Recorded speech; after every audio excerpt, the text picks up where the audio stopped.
Hello and welcome to JG3 Reviews. My name is James and here we review fountain pens and paper and all that kind of stuff. And today was supposed to be a video about paper and ink. So I'm going to get that one out real soon. But I wanted to kind of jump ahead in my list and get this out to you. Faber-Castell has provided this pen, full disclosure. This is their new Faber-Castell Hexo, and it's meant to be a comfortable everyday writer for people who write a lot, creators and people like that, and journalers. Is that even a word? Maybe. I don't know because I don't do it, but you know, I know a lot of you do. But people who write a lot, okay? And I was curious about this because it falls kind of into the same price range as, say, a Loom, a Faber-Castell Loom, or a Lami All-Star, right in that range. And so I was curious about it, and they very kindly sent me this pen and a couple of others that we'll talk about later here in the video. And I'm going to review this for you and tell you what I think about this pen. I've been writing with it for a week or so and doing the normal stuff I do. When I am trying to get a first impression of a pen, I write notes. I'm taking an online course. I've mentioned that before. And so I do a lot of handwritten notes and things like that. Kind of old school that way because it just helps me remember. And so I put it through the paces, and I have a definite impression of this pen, and I'm going to share that with you after we flip the camera and take a closer look at the Faber-Castell Hexo. Okay, so let's take a look at the Faber-Castell Hexo. It comes in a box like this. This is the retail packaging, and this is the silver version. All of these come with a black plastic transparent grip, and this one comes with your typical more stainless steel look nib. Not look, it is stainless steel nib. And both the all black and the really subtle pink colored pen come with black nibs. And I believe, if I remember right, this one is a fine and the silver is a medium, or vice versa. The black one here is a medium. So when you open up that box, you find that pen. You do get this nice cardboard box, and you get, let me check under there. Oh, there's nothing under there. You get an ink cartridge for the pen, and no converter, but this is a nice aluminum bodied pen. So if you have, for example, the Faber-Castell Loom, or you're familiar with that, and I have reviewed that pen and I really enjoy that pen. This one is maybe a slight step up in materials. So you have an aluminum body, cap, metal clip. The other one has a plastic clip, so this is a metal clip. And it has this hexagonal shaped body. That's why you have the name Hexo, as you can see there. And it has this nice subtle taper. You can pick that up as I turn that around. And I think that's really nicely done. Lasered on name and logo there. At the top of the cap is, again, this time the logo is stamped into the top of the cap, and then just a plain end of the barrel. Very nice, clean, modern design. I like it. And this is the all black. That silver is really a good looking pen. I'm going to come back to the silver and the pink with a little announcement here at the end of the video, so stick with me. But I really do also like this all black pen. So this is the one I've been putting through the paces and trying out. And there's some things that I want to show you about this as we go. So the hexagonal cap has, let me get my flashlight so you can see, because I'll have a hard time getting it with my lighting in this room. I have light coming from too many directions. So as you can see, there are, in the plastic sleeve, designed into it, these grooves, so that when you put the pen on, or the cap on the pen, those line up with these slots on the barrel. See what I'm saying there? And so then when you put this on, which is hard to do around the camera, that takes more work than it seems like it should. When you put it on, it is impossible for me to get this misaligned. It just is always going to snap to where the hexagon lines up. So that's the way, if you look in there and you say, what is that all about? Well, that's just to line everything up. And that's pretty cool. So it always, if you're OCD, it's always going to be perfectly aligned. They nailed it. I'm not OCD, but I like things straight. So there's just whatever. Let's look at the nib. When you get to the nib, and this one is the all black, the pink is all black, and the silver is stainless. I probably already said that. And this one is a medium. Three things about this that I like. One, it is the same nib that you find, as far as I can tell, that you find on the Faber-Castell Loom. For me, that's a good thing because I have really enjoyed the Loom that I have. And mine is a fine, and this is a medium. And I find this, as we'll see in the writing test, is also a good nib, and I'm liking using this. It has something that I like, number two, about Faber-Castell's nibs, and that is that they do a good job of design on the nib, just the appearance of the nib. And so they have their logo, they have a big M on there. I can glance at this and know immediately which one I'm looking at. And that seems like a small thing, and if you're new to fountain pens, you're going, is this really a big deal? Well, it is. I can't tell you how many of my pens I grab, and if I just am thinking, now, was that one a fine or an extra fine? Is that one a fine or a medium? And you can't tell.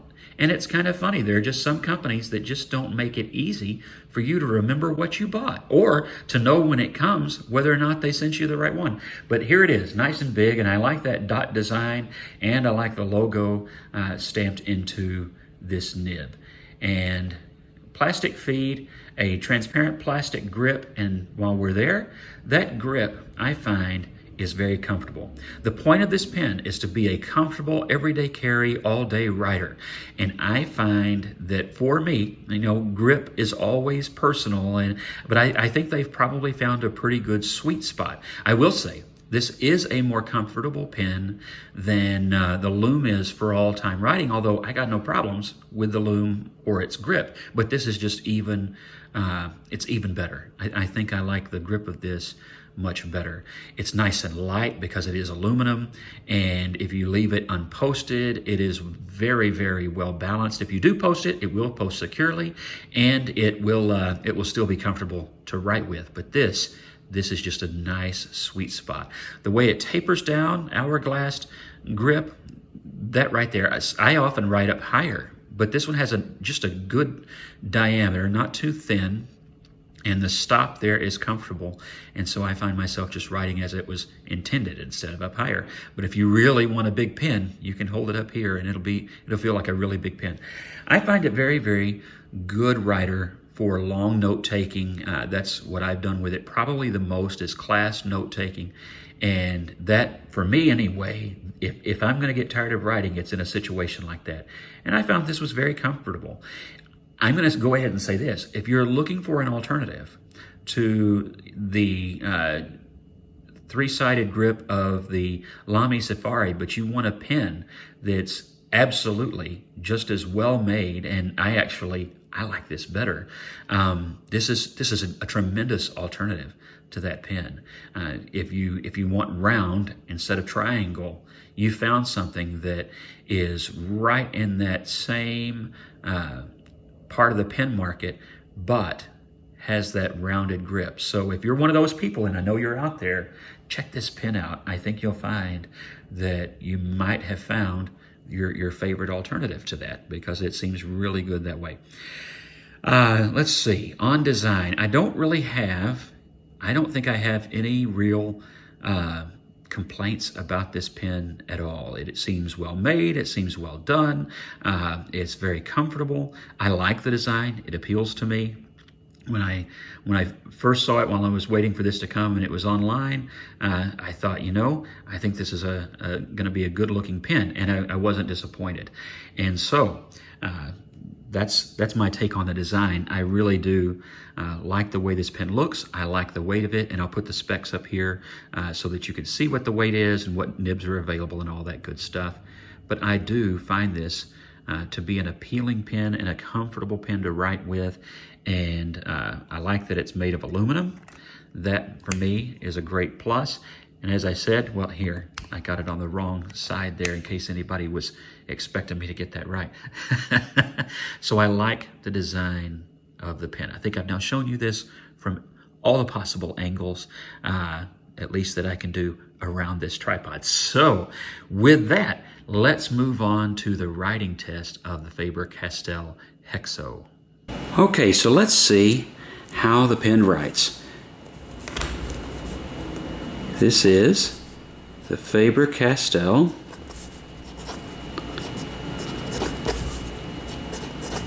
It's the Hexo. And this one comes in a medium nib, and it's a really good European medium nib. I like that. I don't think I mentioned this before, but one of the things about this pen, and I think they're trying to highlight this as well, is that this one is made in Europe. So some of you, that's going to be important, and that is the case here. And this is the Faber-Castell blue that comes with the pen. I generally try first the ink that comes with the pen. And I don't always do it. Sometimes, just like a lot of you, I put that cartridge aside for later. But usually, especially if it's one I'm wanting to review, that's what I'll do.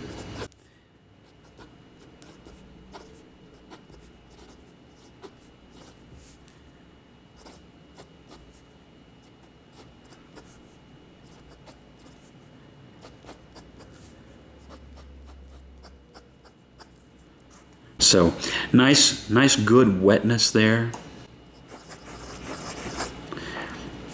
I just think it's a really good writing pen. It is a comfortable pen to write with, so they achieved that goal. I know that's one of the selling points, but as you know, not all pens match up with their selling points, but I think this one does. I find it to be a good comfortable writer. And so as far as keeping up, you can see there, just fantastic that way. So I find this a comfortable pen to use, and I like the design. So would I recommend the pen? Yes. Would I recommend the pen if this were not a review issue copy? Yes, I would. If I were getting online right now and ordering this pen, I would. That's the bottom line, is I would. I really do like this pen. Let me give you some size comparisons right quick. I have the handy dandy camera knocker, the handy dandy notebook, pen case. Let's see here what we've got that we can compare to. We have, is that a gel pen? Are you kidding me? Since I've mentioned it, here is the Lami Safari. Like both these pens, boy, I gotta tell you, I'd probably pick this one. Also, kind of similar in size would be the TWSBI Eco. The Eco is a little bit longer, but as you can see, diameter is kind of similar. Of course, you've got a very different grip thing going on there. You have the Faber-Castell Loom, so in-house decision to make there at Faber-Castell. Very differently styled pens, different materials and all of that. I will tell you that I really like them both. Sometimes I don't get that far enough up into the camera. I really like them both, but as you can see, similar in size. This one's got a little bit more girth there at the middle of the barrel where it meets the cap. Let's see here, what else? One more. We have the Pilot Metropolitan. So a lot of these pens are pretty similar in price, within $10 of each other. So definitely some genuine competition in that lineup. And out of these pens, well, what decision would I make? They're all in my pen case. Does that tell you what decision I would make? I would just make sure I got them all. Save up and do that. I like those all for different reasons, but do I like this one? Yes, I do. So I said I had something else that I wanted to tell you about. I was going to switch camera views, but let's just do this nice and fast. This pen and this pen were also provided, and of course you can now look at those and see the difference in the colors. And see, here's the black, this is the silver, and this is the kind of a rose pink, very light, subtle pink. If you would like one of these pens, guess what? Faber-Castell very generously has given us these pens to give away. These are not for me. So if you will leave a comment on this post, between now and next Friday, any comment, and I'm not going to make you do a code or anything like that. You don't have to. I would love for you to like and subscribe and share, but you can do that out of the generosity of your own heart. But anyone who comments on this post between now and next Friday, I will randomly choose 2 winners. Then you will have 36 hours to get in touch with me after that, and I will have a video on that Friday showing who won.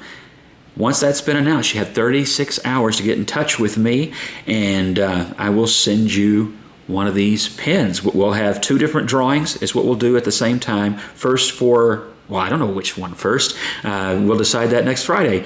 But leave a comment and have a chance to win a Faber-Castell Hexo, courtesy of Faber-Castell. So that's awesome, isn't it? I think it's a great pin, and I think there's going to be 2 people out there who are also going to think this is a great pin. So God bless you. Have a great week, and don't forget to like, subscribe, and leave a comment, and get a chance to win one of these 2 pins.